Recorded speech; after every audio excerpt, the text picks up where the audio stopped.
Students, अब मैंने एक कंसेप्ट को अलग अलग पार्ट में ब्रेक कर दिया है ताकि उस पर अलग अलग प्रोस्पेक्ट से डिफरेंट डिफरेंट एंगल से कैसे क्वेश्चन बनते हैं वो सब आपको शॉर्ट वीडियो में इजीली समझाया जा सके और आपको भी उसके सारे प्रोस्पेक्ट समझ में आ सके।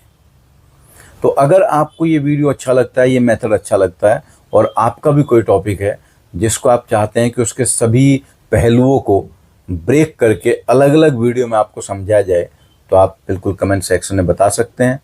वीडियो को लाइक करना और चैनल को सब्सक्राइब करना ना भूलें। अपने दोस्तों के साथ भी शेयर कर सकते हैं अगर आपको ये वीडियो अच्छा लगता है तो। Okay, thank you very much. जब किसी चार्ज पार्टिकल को हम मैग्नेटिक फील्ड में रखते हैं तो सबसे पहली बात आपको याद रखनी है, magnetic field apply force on a moving charge.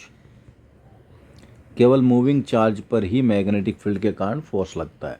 अगर चार्ज रेस्ट में है तो उस पर कोई मैग्नेटिक फोर्स नहीं लगेगा। और कितना मैग्नेटिक फोर्स लगेगा? That magnetic force will be q v vector cross B vector. Charge की वैल्यू यहाँ साइन के साथ आप रखेंगे और वी क्रॉस बी, वैसे इसको हम राइट हैंड थंब रूल से डायरेक्शन देखते हैं, लेकिन आपको हाथ टेढ़ा मेढ़ा करने की ज़रूरत नहीं है, क्योंकि ऐसा नहीं कि हर कंडीशन में आप टेढ़ा मेढ़ा कर पाएंगे, आप बाबा रामदेव नहीं है। तो आप सिंपली वेलोसिटी और मैग्नेटिक फील्ड को वेक्टर फॉर्म में लिखो, क्रॉस प्रोडक्ट कर दो। और ये जो मैग्नेटिक फोर्स होगा, this magnetic force is always perpendicular to velocity vector and magnetic field vector. और जो भी फोर्स वेलोसिटी वेक्टर के परपेंडिकुलर होते हैं तो उनका work done by magnetic force is always zero. It never changes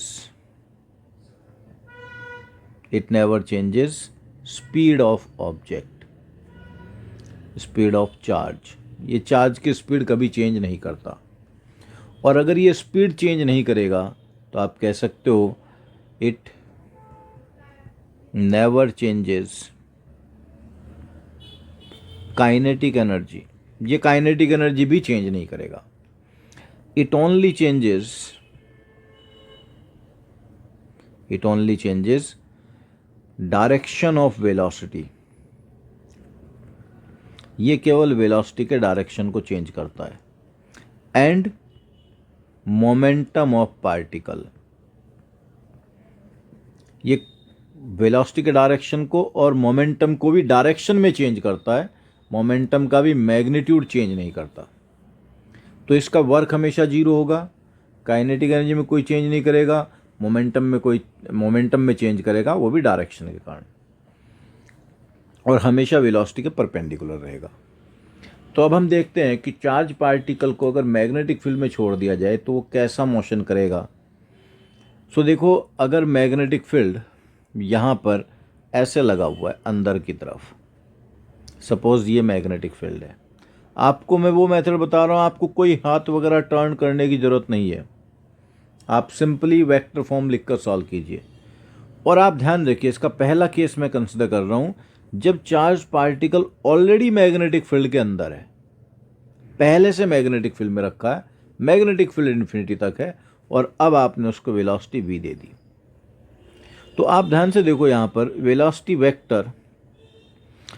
vector को आप क्या लिखोगे? V i cap. Magnetic field vector वो क्या बनेगा? Minus b k cap.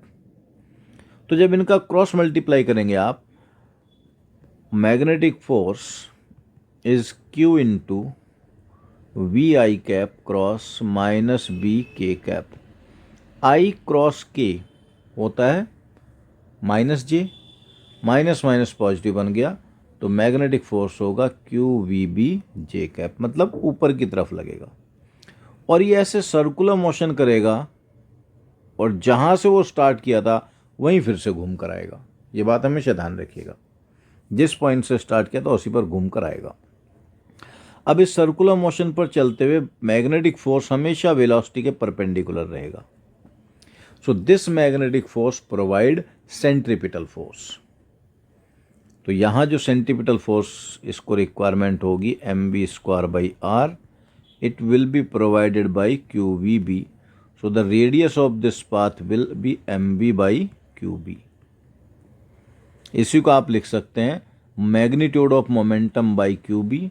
इसी को आप लिख सकते हैं √2mk by qB, where k is kinetic energy. ये अलग अलग फॉर्मूले आप यूज कर पाएंगे. कभी आपको क्वेश्चन में गिवन होगा स्पीड सेम है, कभी आपको कहा मोमेंटम सेम है, कभी आपको कह दिया जाएगा काइनेटिक एनर्जी सेम है. तो इससे आप अलग अलग पार्टिकल्स की रेडियस कंपेयर कर सकते हैं. और इसको एक चक्कर लगाने में जो टाइम लगेगा, time period of rotation, that will be 2πr/v. r/v की वैल्यू यहाँ से पुट कर दो तो ये बन जाएगा 2πm/qb. एक चक्कर लगाने में जो टाइम लगेगा it is independent of speed. और एक चक्कर में इतना टाइम लगा और एक सेकंड में जितने चक्कर लगाएगा उसको हम कहते हैं फ्रीक्वेंसी और साइक्लोट्रॉन फ्रीक्वेंसी. दोनों नाम यूज किए जाते हैं. वो होगा 1 टाइम पीरियड. ये तो डायरेक्ट एज ए फॉर्मूला आपको याद रखने. फिर इसमें और एडिशनल क्वेश्चन क्या पूछे जा सकते हैं कि ये पार्टिकल जब सर्कुलर मोशन कर रहा है तो अगर ये पार्टिकल इनिशियली यहाँ पर था, कुछ टाइम बाद सपोज थीटा एंगल ट्रैवल करके इधर कहीं पहुँच गया, तो आपसे पूछ सकते हैं इसने मैग्नेटिक फोर्स ने ए से बी तक कितना वर्क किया. Work done by magnetic force will B 0, change in kinetic energy will be 0. लेकिन ए से बी तक जाने में कितना टाइम लगा होगा आप बता सकते हो. एंगल थीटा चला तो डिस्टेंस कितना चला, आर थीटा, तो टाइम कितना लगेगा, r theta by v. R by v की आप वैल्यू पुट कर सकते हैं. रेडियस हमने सॉल्व किया था, r equals to m b by q b. तो आर बाई वी बन गया एम बाई क्यू बी. तो इसको टाइम लगेगा m by q b into theta. अगर पूरा चक्कर लगाएगा थीटा की वैल्यू 2π रख दो. अब आगे आपसे पूछा जा सकता है कि ए से बी तक what is the average force. ये बड़ा इंपॉर्टेंट पॉइंट है. अगर वो इंस्टेंटेनियस फोर्स पूछ रहे हैं, इंस्टेंटेनियस फोर्स तो क्यू वी भी है. एवरेज फोर्स जब भी सॉल्व करना होगा तो एवरेज फोर्स आप हमेशा सॉल्व करेंगे F average equals to change in momentum upon time. Finally जब ये थीटा एंगल रोटेट हो गया, ये एंगल थीटा, ये 90 माइनस थीटा, इधर थीटा, तो वेलोसिटी का एक्स में component v cos theta, velocity का y में कंपोनेंट v साइन थीटा. तो देखो फाइनल मोमेंटम हम क्या लिखेंगे, final momentum is v cos theta i cap plus v sine theta j cap. Initial momentum, इसको मास से मल्टीप्लाई कर दिया जाएगा.